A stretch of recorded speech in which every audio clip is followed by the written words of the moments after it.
That is the future of business. You cannot rely on specific person skills and capability. The person that you rely on will have to heavily rely on AI, which is becoming better and better.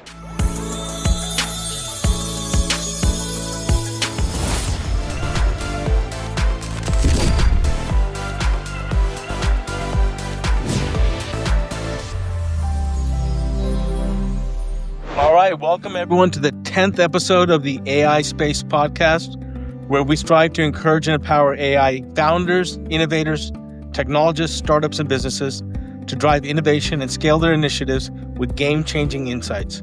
I'm your host, Sanjay Kalluvilayil, founder and CEO of Stonehouse Advisors, a consultancy dedicated to helping AI founders like yourself struggling with cash flows to create value and maximize valuations to fund growth, successful capital raises, and/or strategic exits. Once again, this is our 10th episode, and we're thrilled to have Ido Adler, founder and CEO of Binomical. Previously, he was a cloud consulting lead at Google and held leading positions at companies like AWS and SAP. Binomical is an AI and automation solutions company whose strength lies in their solution-agnostic approach. They tailor the perfect fit for each customer and the unique challenges that each customer faces, guiding them all the way from design, data, AI, and automation to deliver maximum impact. Ido, welcome. Here on the AI Space podcast, we highlight game-changing insights that drive innovation and scale business initiatives. We're going to get right into it. What do you see as the hottest trends in AI for 2025? Thanks for the question. And that's a really exciting time for AI and technology overall. You probably just heard a few days ago that Apple came with this quantum computing chip. And that's probably going to drive things much, much further than what we expected. If you're talking about kind of high themes of AI, I would say that Agentic is definitely one of those key advancements. As you know, massive amount of investment is going towards the business process outsourcing. A lot of the business process outsourcing is fed by repeatable tasks that are being done by a larger contingent of individuals, normally in very low cost countries. I think that we're going to see a lot of agentic AI taking over and automating some of those elements. On top of that, any type of a reach out or response to interest expressed by potential customers is now can be dealt also and handled by agentic AI. The sales agents are becoming quite powerful and almost indistinguishable from human, and that's also driving a lot of change in the industry. I think from technology perspective, this is a very positive change, allowing people to really differentiate themselves not by repeatable tasks, but actually be more of a thinkers. However, I think it will take time for people to kind of catch up with the new type of lines of work that are going to be required, and we need to kind of embrace for that time because there's going to be some turbulence in the market until that stabilizes again. So that's one. That's kind of two elements that are kind of showing themselves in 2025. I would say also the elements of text to image and text to video. Those elements are also progressing in a very fast pace and most likely going to continue. That's again putting some kind of a shadow on the future of designers of artistic design, because that allows people to with no artistic capabilities or with limited ones to be able to actually generate something that otherwise would take will require a lot of talent and skill. So I think there is going to be a little bit of a reshuffle there as well. Those are probably kind of the key elements that I'm seeing for 2025. No, I really appreciate those. I think we're going to definitely get into the imaging, text imaging. I think that's very interesting. In terms of scaling, what insights have you seen in the last year that founders are using to scale up their businesses? So scaling the business is becoming a bigger and bigger challenge, and the reason for that is because of this capability of AI to follow up and to generate messaging that can be confused or replaced with humans very easily. That means that each of the potential customers is being flooded by massive amount of data, of opportunities, and it's really hard to kind of select the right quality type of contacts and how to spend your time in the most productive way. So I think um, one of the focus areas that new founders need to try to determine is how to kind of separate between the quality type of engagement to the ones that are not necessarily best fit. So I think there is going to be uh, to counterbalance the AI um, amount of data that is coming to you. You're probably going to need an AI that will basically act as a filter to make sure that you are kind of getting the right messages and you are spending your time on the right elements. And I think that's probably one of the new fields that is going to come up. It's almost like you have a CEO of a company and then you have his personal assistant or chief of staff that basically acting to some degree as a filter element. We're going to require that from an AI. So first of all, I would recommend to new founders to really focus on what matters and really trying to be very cautious with your time. Time is one of those commodities that never come back. When you spend the time, the time is gone and you can never reclaim it. So I would suggest to make sure that when you are set up for yourself a target, you will be very selective in how you're spending your time and make sure that it's very efficient and effective. I think those are great insights, and we'll definitely dive deeper in that. Before we continue, I want everyone to invite to follow Ido Adler, and like, comment, definitely subscribe to the AI Space podcast, because that's helped us to grow and have more impressive guests like Ido. Ido's been out there in the trenches working in AI and working the space, so we want to definitely get more folks like him to give you guys game changing insights. So, could you tell us a little bit more about your background and how you got here? And then maybe what led you on this foray into AI and your path into Binomical, right? Absolutely. Thanks for the question. So I probably started my career in IT approximately 25 to 30 years ago. I started in Australia. I was working in IBM. I was working at Unisys. I was working at Compaq before they were acquired by HP. I was working for customers like Davy Jones, which is a retailer, and in Australia, as well as Goldman Sachs for a period of time. And then I moved to SAP after Unisys, where I became a role of an escalation manager, basically a role that prompt you to help anytime that there is a brand in danger and really go and fix the situation for customers. That's where I was exposed to very complex business processes, really a variety of solutions from SAP.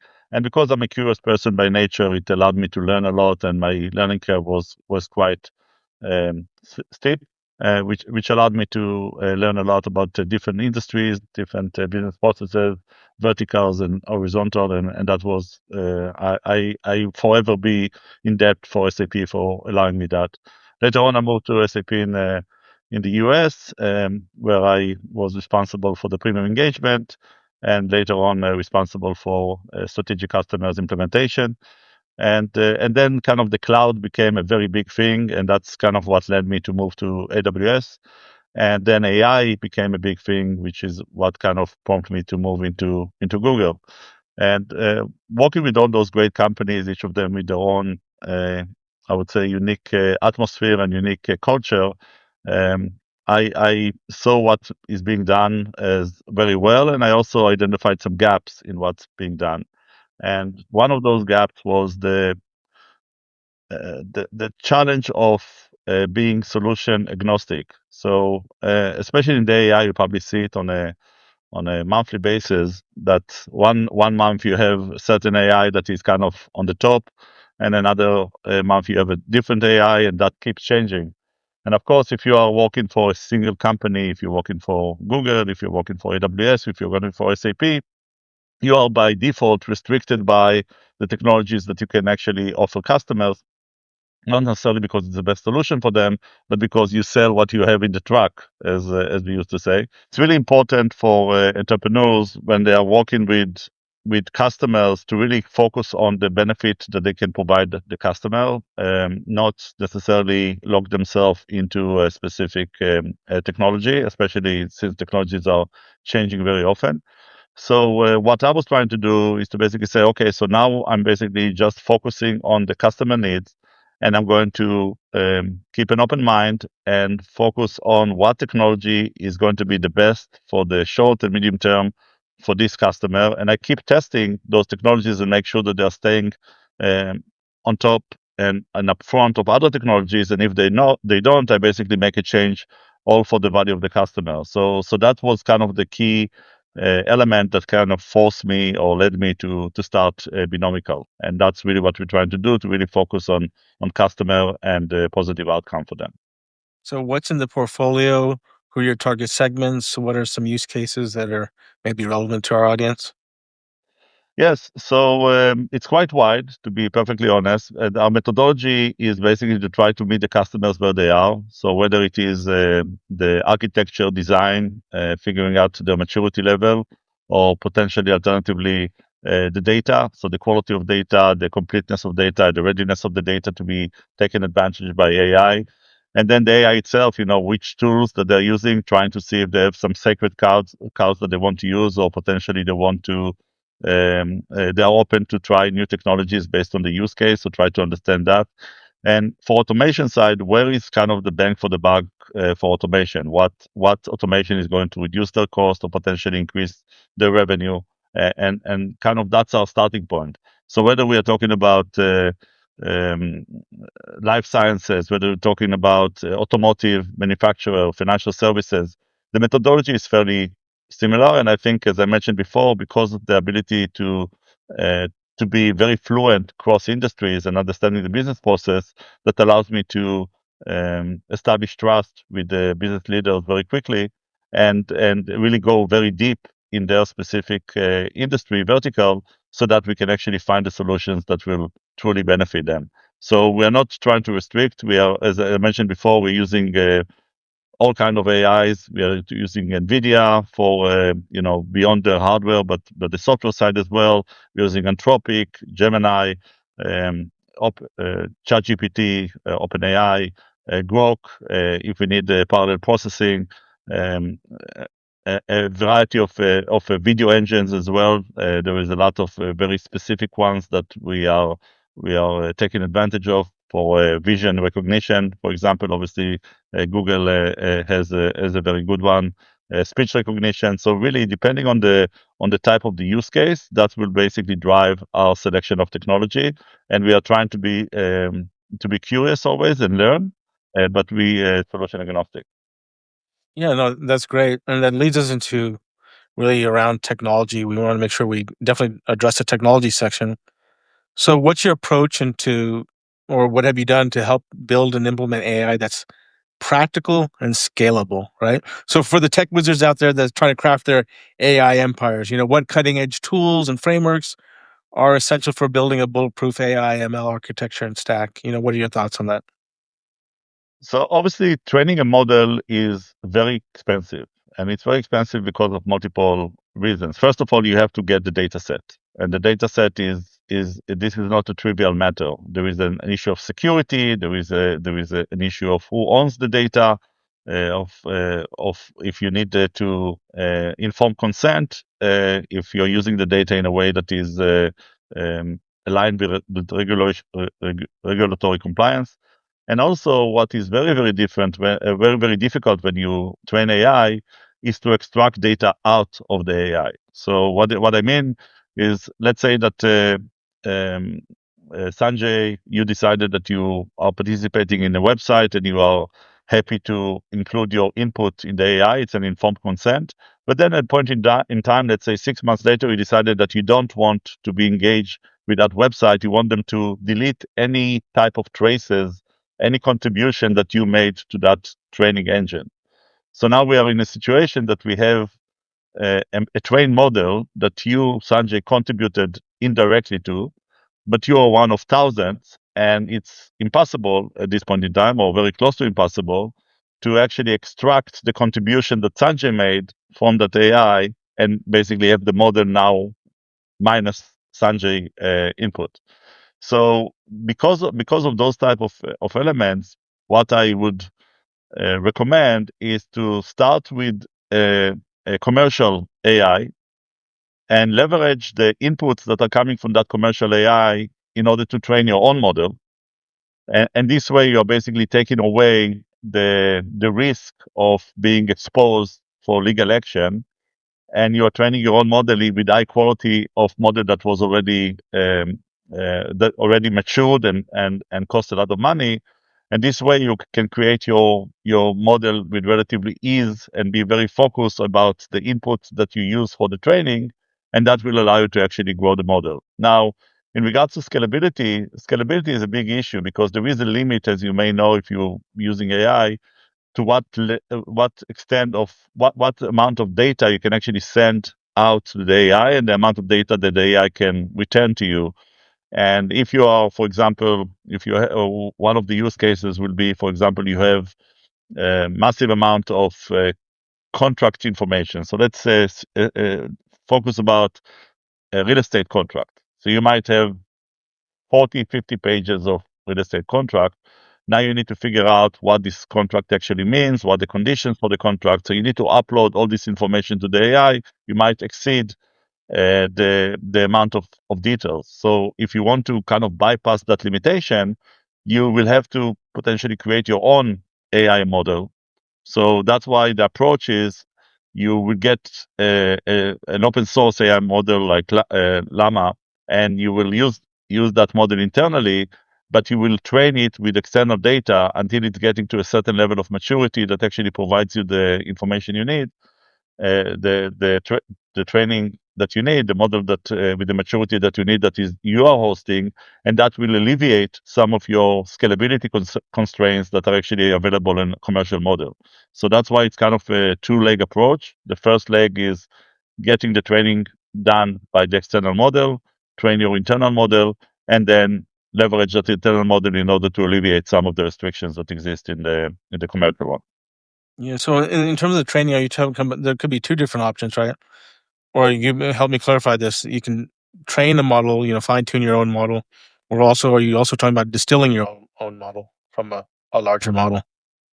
That's right. So both are working in a kind of a similar way, because what happens is that you are going to get the input and the outputs, and you're going to you're going to inject them into your model so that your model can actually say, well, when this input comes in, we're expecting to have this output, and that will actually help refine your model, but will also help your model, because even if you start as a Llama, as an open source model, you don't start from scratch. There is already some capability built there. You need to basically refine and enhance it, and that's where we use these commercial models for.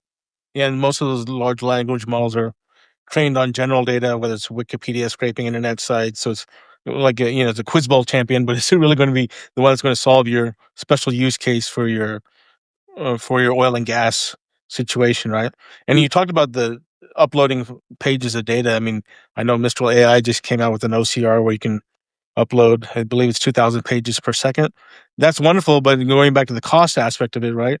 These AI machine models, they don't speak English or Hindi or Chinese or whatever, so you have to translate all those documents into a language that the machine understands, right? So that's the process of tokenization where it breaks down, like back in English class when you're breaking down your sentences, subject, verb, preposition, etc. He breaks it down, um, create some embeddings, decoding, encoding, all that type of stuff. And if you try to do that on your computer may, your CPU, GPU, especially if you don't have the high end GPUs and NVIDIA, cannot process that. So then you go to a cloud, which may be more cost effective for you. But once you get to a certain threshold, as you're saying, that's going to be very expensive. And if you look at the spend of OpenAI per month on its compute and energy costs, I mean, it's massive, right? So And I think those are things that people kind of forget about as they're building out some of these things. And any other thoughts on that?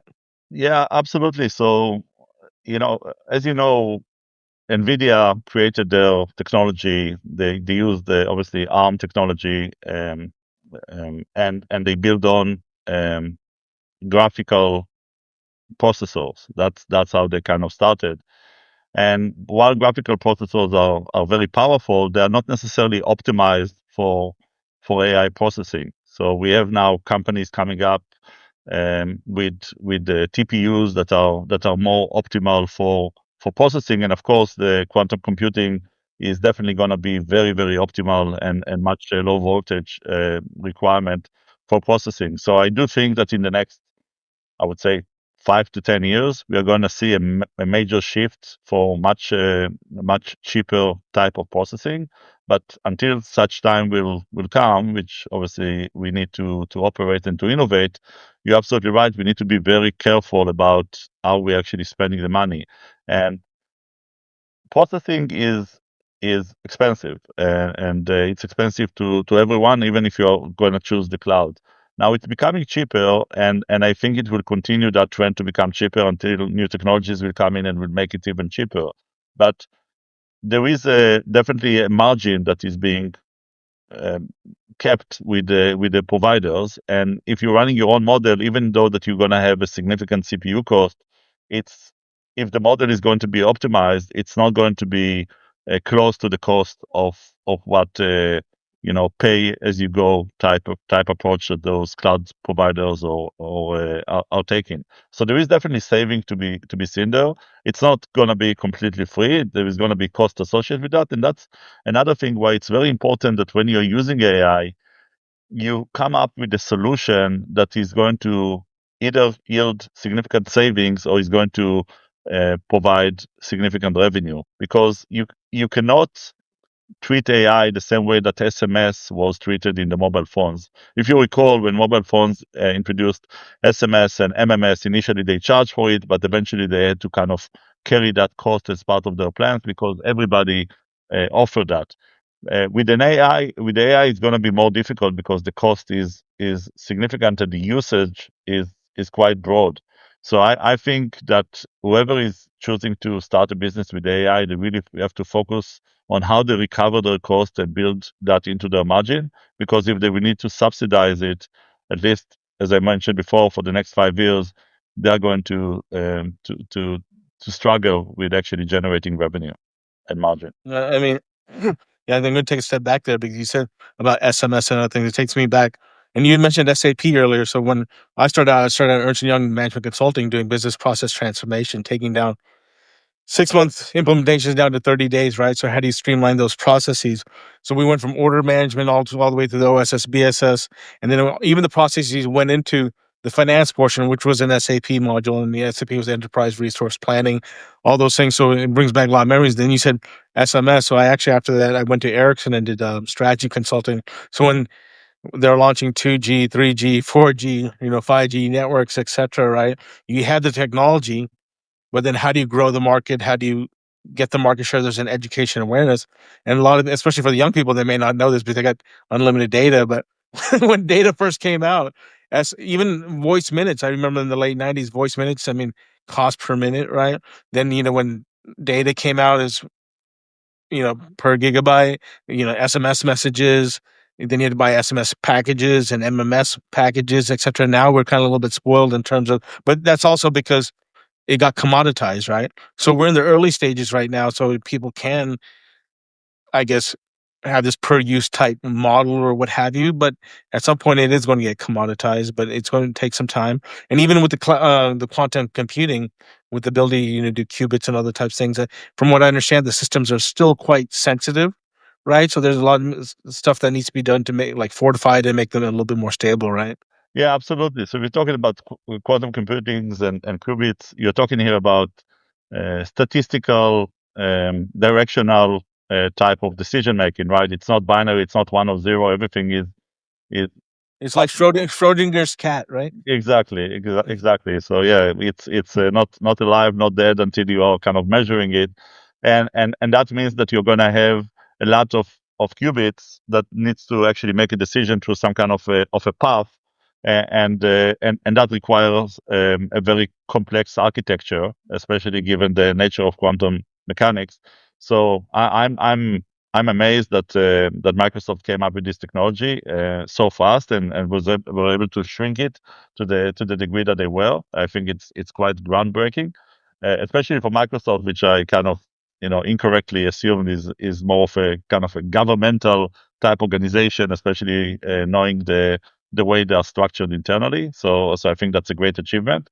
And to your point, look at what happened to companies like Dell, like HP, like Intel, like Cisco.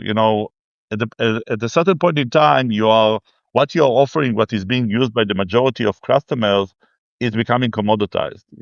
There is this big dilemma about Iran, for example. I'm from Israel, so Iran having an atomic bomb, and you're saying to yourself, well, yes, it sounds very scary, but this is like what 70, 80 years technology. To what to a certain degree, if somebody is looking in the web, it's probably going to find design for atomic bomb at this point in time. That's how accessible everything becomes.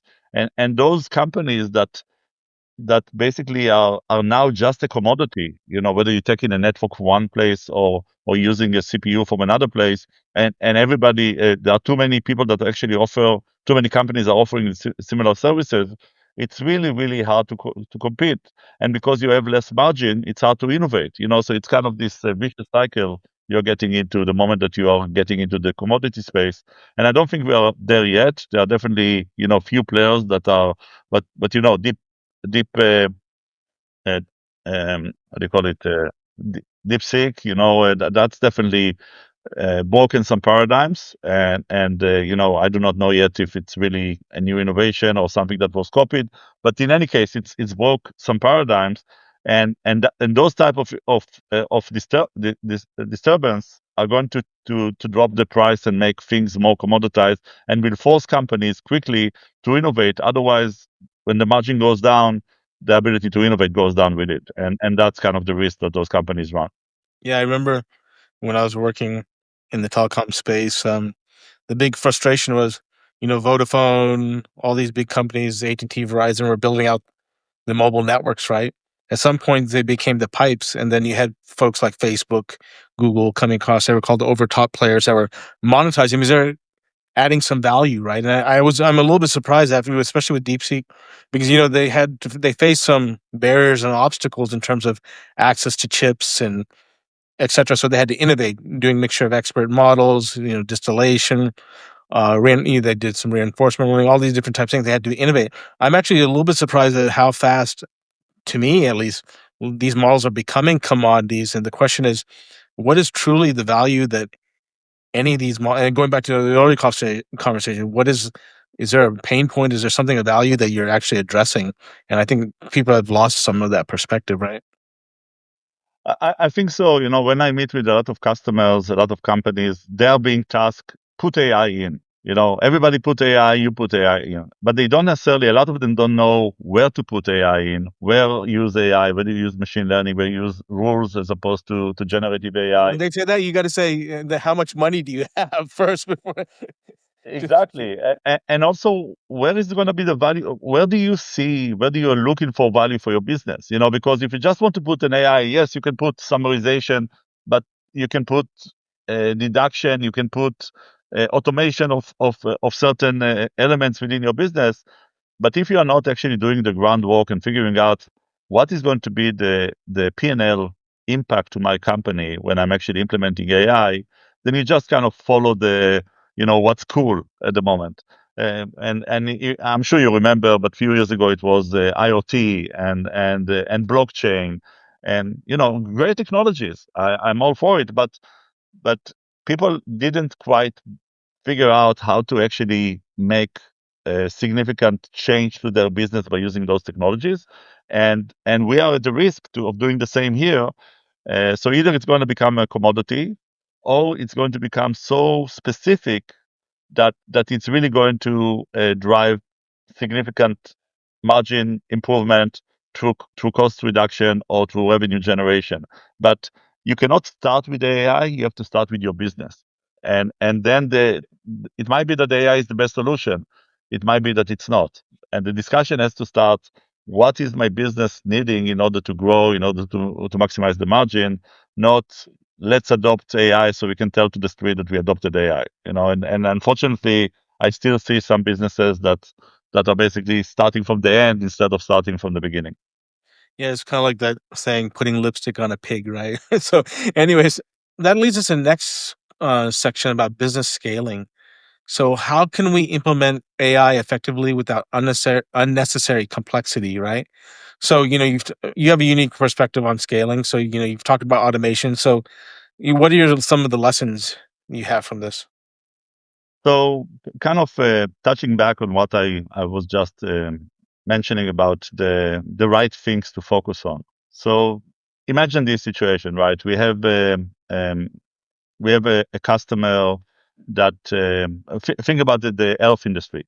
So, in the health industry, you potentially have a situation where you have multiple insurance, right? And each of those insurance have codes for the different treatments that are being used.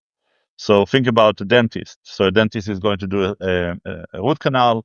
In order to do a root canal, he's going to put some anesthesia. He's going to do some sewing. He's going to obviously clean it up. He's going to drill. He's going to do all those different elements. For insurance A, that may map to those three codes. In insurance B, it might map to different codes. Even within insurance, different plans are going to have different codes. You need to do the billing of it. AI, for example, can actually very easily understand what are the differences between plans. It can understand based on the description of the operation that is being done, what of those codes are going to apply, and can automate all that process. That's something that the AI can very easily do. Think about financial industry. So in the financial industry, you might want to protect against fraud. So you might want to have this ability that one of your anti-fraud or security folks is basically asking the AI, listen, I want to understand all the suspected frauds in San Diego. I want to cross-reference that to the businesses that those suspected fraud or duplicate credit card actually used in the past. I want to identify the businesses that most likely are common between all of them because that's probably where the credit card is being taken and making a copy of. And I want to send that information into the to the local, law enforcement or FBI. So how do I actually do all those elements? Those elements require you to get structured data, unstructured data, put it together, run some processing on it, and be able to run a report or even drive an email or send a letter and so forth. So I think a lot of the scalability has to do with the ability to convert or harmonize structured data and unstructured data into an AI model and then be able to actually drive action. And in order to do that, there are some technologies that are being used that will allow you to actually combine those different types of data together and actually get an outcome. So those are some of the things that we're actually doing in our company is basically to try to identify those specific use cases. We're talking about scalability. The secret in scalability is to break the AI element into small portions, and each of them is going to go to a different tool. So the tool that doesn't require a high level of training you potentially can use you can use one of your cheaper models, and the exception, the areas that require a much more robust training, you will have to use a different model. So I think if you're becoming modular in your architecture and you're making sure that you are optimizing the architecture for the use case and you are not using a single super module for all of it, that will actually allow you to reduce costs. So if you think about Google, not the Gemini one, but the Vertex, the more kind of a corporate element in Google, they try to kind of create models that each of them respond to a specific type of need, whether it's imaging, whether it is text to speech, whether it is voice, and so forth. And that may be, or when it's code, for example, and that can be very beneficial, but in many cases, the breakdown between the models is not that one is text and the other one is image. One is text for code and one is text for medical information, and one is text for chemical or physical or other type of um, other type of calculation.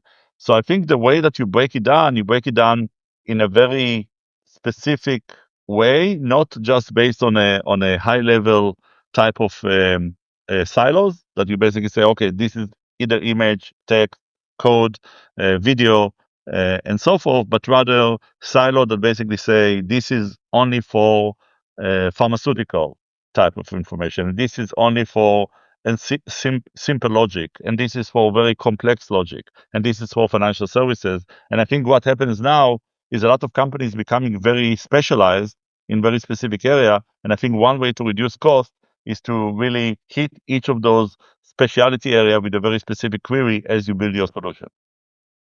Yeah, I think it's very important. I think going back to what you said about churn and fraud detection, people, they don't really understand what AI is, and it's actually a broad category. There's different levels of it, right?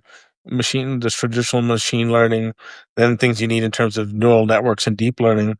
And when you're doing fraud and other types of things, that's more probably in the machine learning aspect of it, right? Because and then you're going to talk about supervised and first you got structured and unstructured data that leads into supervised and unsupervised. So do you put labels on the data, or do the data doesn't have, because like if you're scraping the internet for customer sentiment, maybe you don't use structured data, use the unstructured data, and those types of things. So using a generative AI model can be overkill for that, right? It's not designed necessarily for that, and those are things that folks have to understand, and it's important to pull back the curtain on that. And then also, it, I'm curious on some of these things too. Say that you load some, we'll just say medical data, right? There's some forms, etc.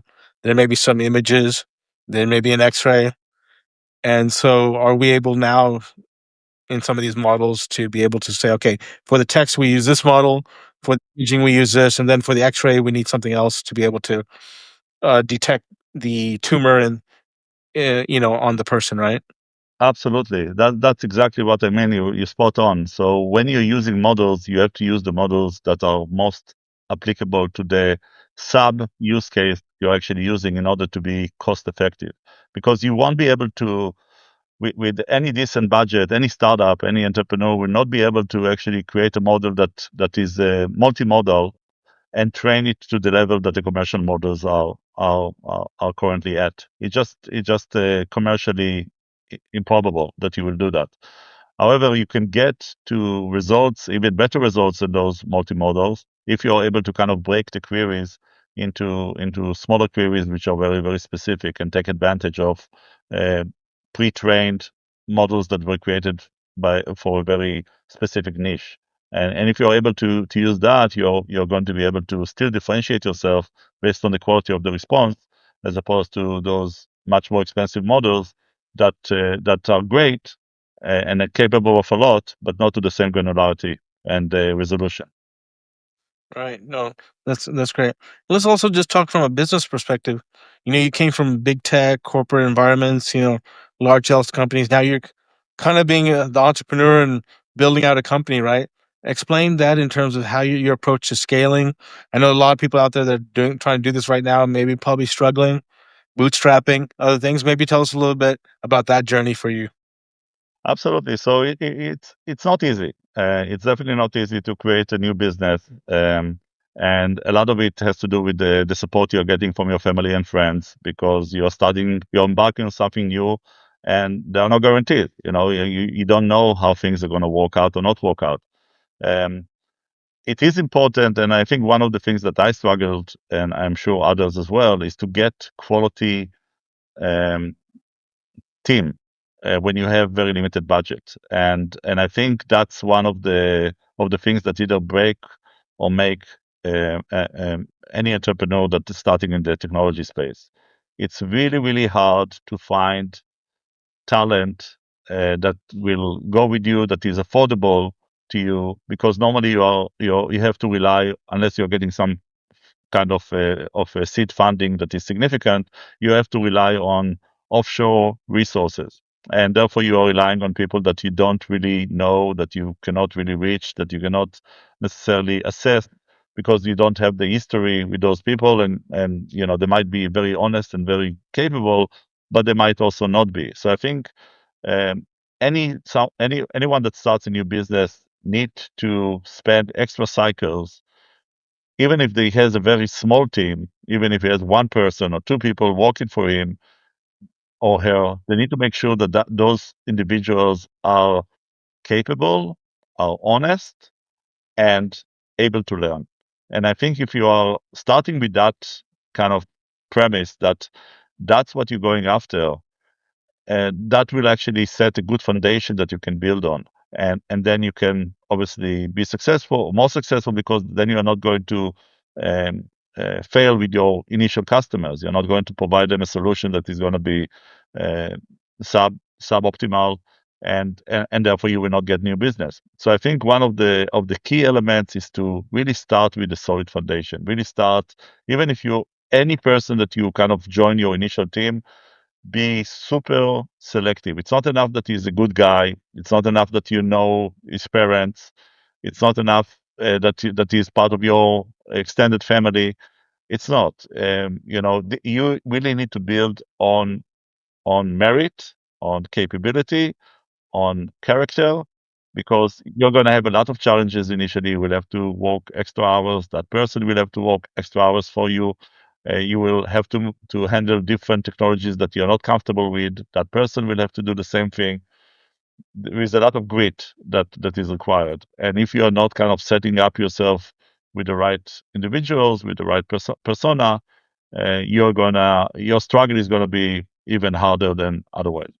No, no, that's good perspective. I think one thing we didn't get talk about sometimes, especially for the entrepreneurs out there, is the psychology aspect of it. You think when you start a business, oh, I have a great idea, I have great expertise, great networks, the revenue's just going to come in. It doesn't happen like that. And then you, as a founder and CEO, you're wearing multiple hats. When you're at a large scale company, yeah, there's a CMO, there's a CFO, there's a CTO, there's even the IT administrator, right? And that's several $1 million, you know, of a burn rate, right? And then you have to wear all those hats. You're the janitor and the CEO, the IT administrator, and you have to partition your time. And then to be able to go attract somebody, can you really, if you're doing seed funding and not getting a VC fund, how do you attract people that probably are worth several $100,000 a year, right, to come on board? And then they have to wear multiple hats, and those are different types of things that people have to figure out. And then there's the psychology of it. Is like sometimes, why aren't things as happening as fast as they are? And I think there's times that it leads to, there's days of light and days of darkness, right? In terms of you really have to. I think you get a better understanding of yourself, what's your strengths and your weaknesses. And I think my just advice also to the entrepreneurs out there is like, identify those weaknesses quickly, find a way to fix them, or find people, team members that can complement you in those weaknesses, right? Exactly. So unfortunately, life is not, or maybe not unfortunately, but life is not a straight line. Even when you put your skin in hot water or cold water, it's all relative to where it was before, right? So your entire life is basically based on ups and downs and the relative values between those ups and downs. And you need to recognize that. You need to accept that that's the way it is, and you need to be able to deal with it and self, as opposed to expect to be on the top all the time. And especially when you're in small business, emotions are running high and low very, very quickly. You might have this great opportunity that you feel very strongly about, and then the next day you just hear that unfortunately it fell and it's not going to happen, and you cannot kind of beat yourself up. You cannot kind of assume that the world is coming to an end. You have to assume that that's part of life.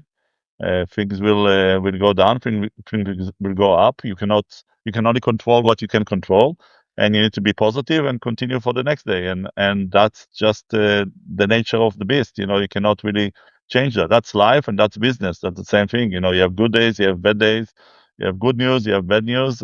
Unfortunately, we cannot filter and control it. We just need to figure out how we respond. Yeah. And, I think some of the solutions out there also Obviously, you can outsource, you can do automation and tools. There's fractional executives out there. I have some of those services that I provide, maybe for a retainer or other basis, so folks can find those types of people. But maybe now that we have AI, maybe you can talk about what would be an approach to building like an agentic force, at least to get started for somebody that okay, I don't have the money to go necessarily hire a lot of people, et cetera. But if they wanted to, hey, I think I'm going to figure out this agentic thing, in building an AI agents, how would they approach that? Yes, so there are, again, a lot of very good solutions out there for agentic. Um, Obviously, every solution that exists will require enhancement. It will require to have some customization and personalization for your specific use case. It's not that it out of the box is going to be there. Sometimes there is.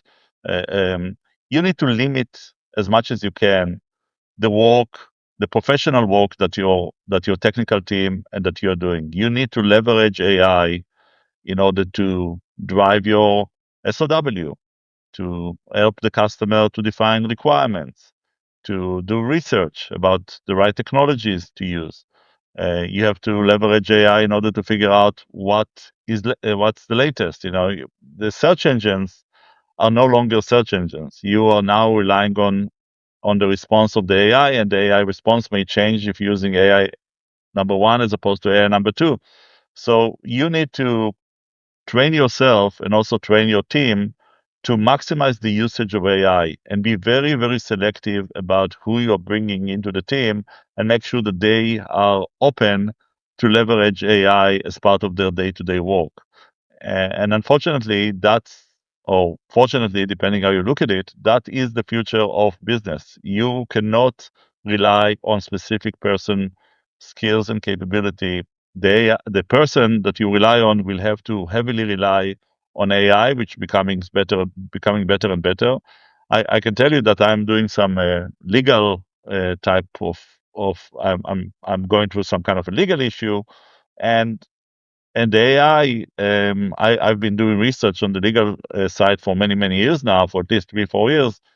And the amount of progress and quality response that you are getting when you are asking the AI about that legal issue, it is just night and day, even from 6 months ago. So the amount of progress that is being done, especially if you go through research, is quite amazing. You can sit here with me and say, and prepare for this discussion, and basically say, tell me all the things that I'm going to talk about, or tell me all the questions, or create a script for a movie, or create a highlight for a book within minutes or seconds. You can actually do that. That was not possible. Now, if you have someone that is kind of not taking into account those capabilities, then the productivity of that individual is going to be fraction of what the productivity of an individual that actually is willing and open to take advantage of those technologies. So I would say, you mentioned before tagging of data. You can now, with the right prompt, tag the data using generative AI. So you can actually take a data set that is structure or unstructured structure, and you can basically provide some simple instructions that you and I can come up with that is going to tag the data Yeah, and basically. self-supervised learning, right? Yeah, yeah. Well, there is an element of supervision there, but I'm saying that the quality Well, where that the AI is doing the supervised learning instead of you. exactly. You can basically tag the data. You can say, listen, everything to do with PII data, tag it as PII, add the tag to PII. The AI will be able to do that, whether it is address, phone number, first name, last name. More than that, you can get to the AI to look at the latest security standards in the European Union, for example, and say, tag it based on those security standards. And the AI will be able to do it as long as it's not thousands of pages. But within the constraints of the AI, we'll be able to do it. So I think that the people need to think differently about how to use AI in order for them to be productive and in order for them to be able to compete. And I think if you're selecting your team, if you're selecting your partners, that has to be one of your criteria to make that determination. Right. And before we go to the next section, is also one other aspect on the AI agents. I think entrepreneurs are trying to. I think the low hanging fruit is probably right now is lead generation, some workflow automations, especially on the lead generation, the campaigns, integrating with your CRM, et cetera, automating some of the outbound messaging. But I think you also have to be very careful, because then you bombard people and give generic messages or offend people, and people are going to recognize that. And that's one of the dangers we have to avoid. But next question is really, what do you see as the key challenges and opportunities in making AI accessible to people from a variety of industries, experiences, and backgrounds? How can we bridge this gap? Let's kind of break it down, because there is, I would say, within the developed world, which most people have access to a mobile phone, and companies like OpenAI and companies like Gemini and Google, obviously, and others are providing free access with some restrictions to an AI. And all you need for that is to have a mobile phone or desktop or laptop, and internet connectivity. That's basically what you need. Um, Obviously, there is an element of learning, which I think is currently missing in the universities. As you know, universities and schools are normally at least 10 years behind on technologies. And you cannot even compare technology 10 years ago to today, especially as you're talking about AI. So I think there has to be some form of recognition that the gap between what's happening in the real world and school has to be closed. And that's for the developed countries. For the undeveloped countries, which don't necessarily have mobile phone and internet, it's becoming much more difficult given the infrastructure constraints they have. I think the good work that Elon Musk is doing with his satellites is going to provide accessibility, but again, then you have the cost that you have to kind of um, struggle with in specific countries. I do not know if there is solution other than centralized access, through libraries, through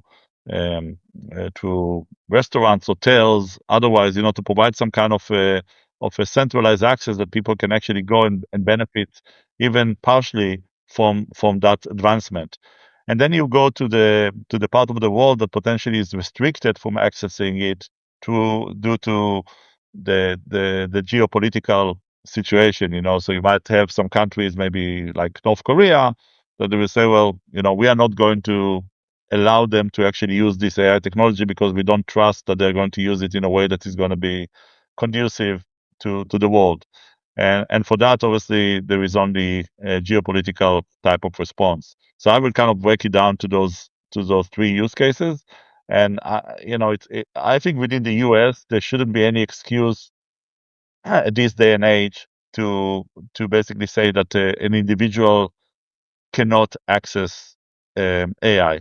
Yeah, I think people can access it through local libraries, through schools, and that everybody and anybody in the US should have access to those elements. Majority of people have smartphones. Obviously, not everyone, but the majority do have smartphones. There is a way, in an organized fashion, to close it. I think if the schools, the universities will focus on closing this gap, I think that will be very important. Now, beyond that, I would say that we are in a fork in the road, because the amount of labor that is going to be misplaced as a result of AI in the next 5 years is, I don't think, I think that any estimation that exists are really undervalued. I think that the amount of displacement is going to be way in excess of 25% of the workforce. And it's not only AI, it's also the robotics. If you look at what Elon Musk and other companies are coming up with the ability to have a robot that basically takes on cooking, takes on um, laundry, takes on a humanoid robot that basically costs $20,000-$30,000. That I'm sure is going to become a business that people are going to pay for renting it, the same way that people are going to use a self-driving car. It's only a question of time. Then you're going to have a massive implication of the workforce, and I think that we are, as a society, really not getting ready. There is so much polarity from a political side in the US and other countries as well, and everybody is just not putting the right attention on making sure that we are actually preparing society to that change. Yeah, no, that's great because I mean, that's not great, but I'm glad you brought that up because that's one of the reasons I started this podcast, and I'm investing my time in AI because I don't want to put my trust in my future in somebody else, right? I want to build my future. I know what's happening. I want folks out there right now in the audience to understand AI is coming. There's going to be a lot of displacement, and you need to be prepared and get educated, etc. In terms of ethical AI, how can we balance AI innovation and fast time to market with ethical and responsible AI governance and development, right? I think a lot of times everyone wants to get to innovation, but you forget about the whole ethical and responsibility, right? Absolutely. I think the ethical side of AI is a two-edged sword because you have to figure out, and I give you an example that I'm sure you were thinking about.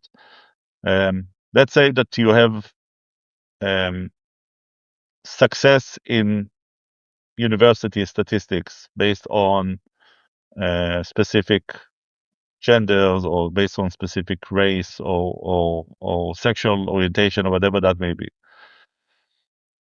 or whoever is paying insurance, so whoever is maintaining a high credit rating. So if you are an insurance company and you want to make sure that you are filtering your customers in order to determine the premium, or you want to take specific profile, you are going to look at the group data and trying to figure out, what are the statistics. But that can also be damaging, obviously, for the people that are potentially part of that group. People are individuals. But in order to make those determinations by the insurance company, you have to look at statistics, and statistics, by definition, are based on a group.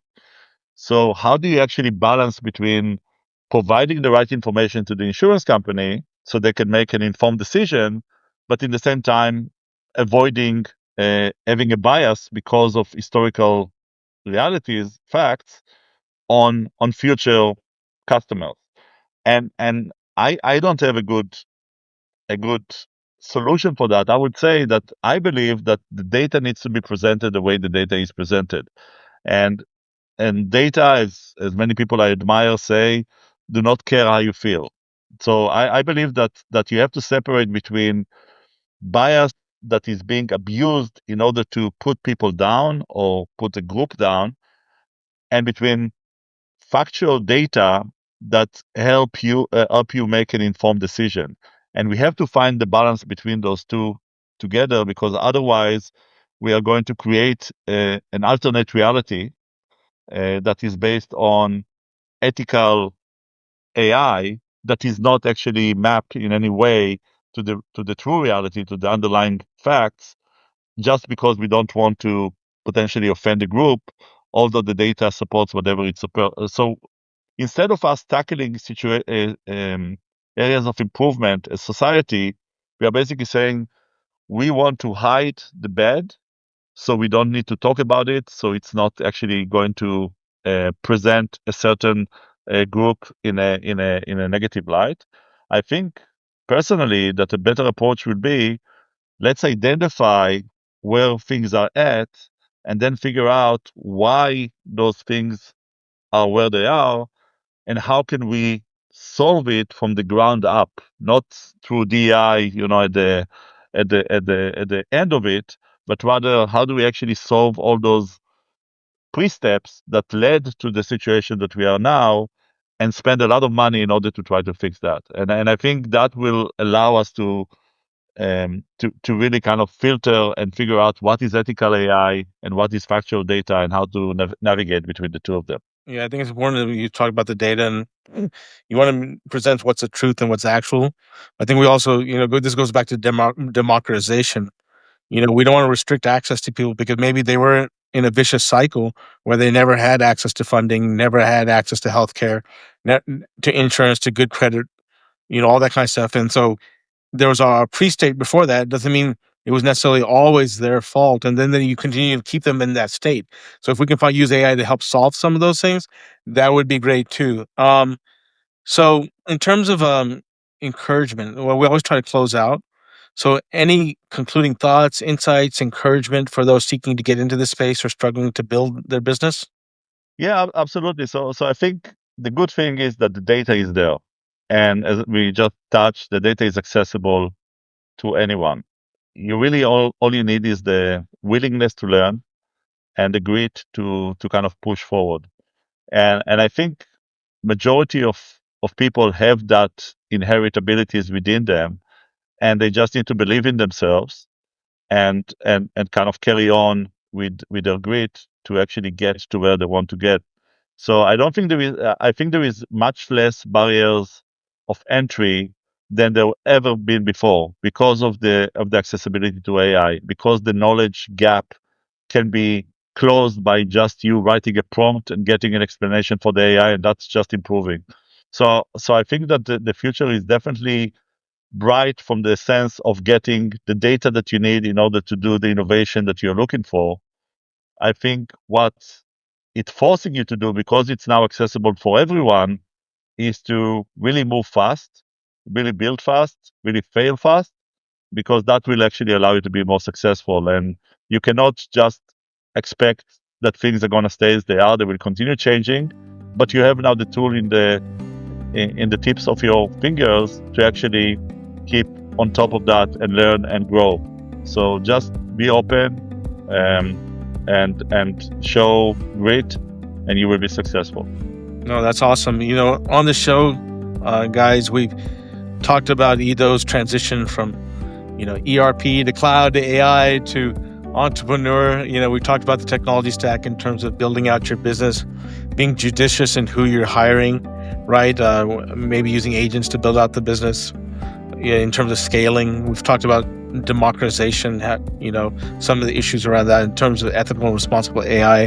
What does the data show? But also being careful in what the data, how we use that data, right? I think we've had some wonderful insights. I just want to make sure that everyone checks out and connects with Ido Adler. Don't forget to follow us on LinkedIn, subscribe to our YouTube channel, and find us on your favorite platforms like Spotify. I can't thank you enough, Ido. I think we can talk for a long time on a lot of these subjects. I really appreciate you sharing your insights with us. So I'm your host, Sanjay Kalluvilayil, founder and CEO of Stonehouse Advisors. I hope you gained a wealth of game-changing insights to grow, transform, and scale to new levels and dimensions, leveraging AI. See y'all next time. Thanks so much.